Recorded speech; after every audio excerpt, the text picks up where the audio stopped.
زندہ ترغور بچی کو بچانے کے برابر اجر یہ آپ کے سامنے میں آج بیان کروں گا۔ سیدنا عقبہ بن عامر رضی اللہ تعالیٰ عنہ فرماتے ہیں کہ ان کے سامنے ایک بندہ وہ کسی کے عیب اور گناہ کو ظاہر کرنے لگا۔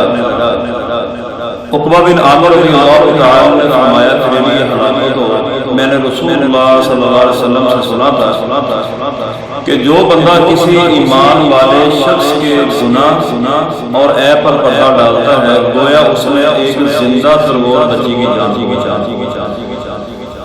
ناظرین اکرام، سامعین محترم، یہ اتنی زبردست بات ہے اور اتنی زبردست حدیث ہے جو میں نے آپ کے سامنے پیش کی ہے۔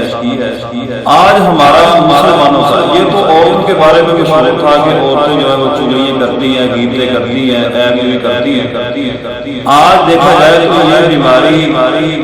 مردوں کے اندر بھی سرایت کر گئی ہے۔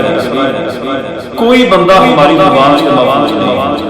کوئی بندہ ہمارے ہاتھ سے محفوظ نہیں ہے، کیونکہ رسول اللہ صلی اللہ علیہ وسلم کی حدیث ہے، آپ علیہ السلام نے فرمایا بہترین مسلمان وہ ہے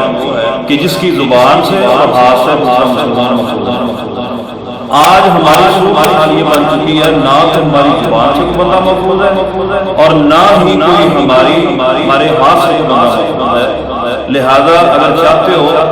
کہ زندہ ترغور بچی کو بچانا یہ بہت بڑا ہے، اگر اس کے برابر ہمیں اللہ تبارک و تعالیٰ نیکی عطا کر لے تو آج کے بعد دیکھیں میرے اندر بھی بے شمار یہ کمی ہے، آپ کے اندر بھی ہوں گی، مگر اللہ تبارک و تعالیٰ سے ہم دعا کرتے ہیں کہ اللہ تعالیٰ اس عظیم حدیث سے ہمیں فائدہ اٹھانے کی توفیق عطا فرمائے اور ہمیں غیبت چغلی سے محفوظ رکھے۔ رسول اللہ صلی اللہ علیہ وسلم کی حدیث ہے، آپ علیہ السلام نے فرمایا قیامت والے دن جو بندہ دنیا میں کسی کے عیب پر پردہ ڈالے گا قیامت والے دن اللہ تبارک و تعالیٰ اس کے گناہوں پر پردہ ڈال کے اسے جنت عطا کریں گے۔ تو اللہ تبارک و تعالیٰ ہمیں اس حدیث پر بنورانی عمل کی توفیق عطا فرمائے۔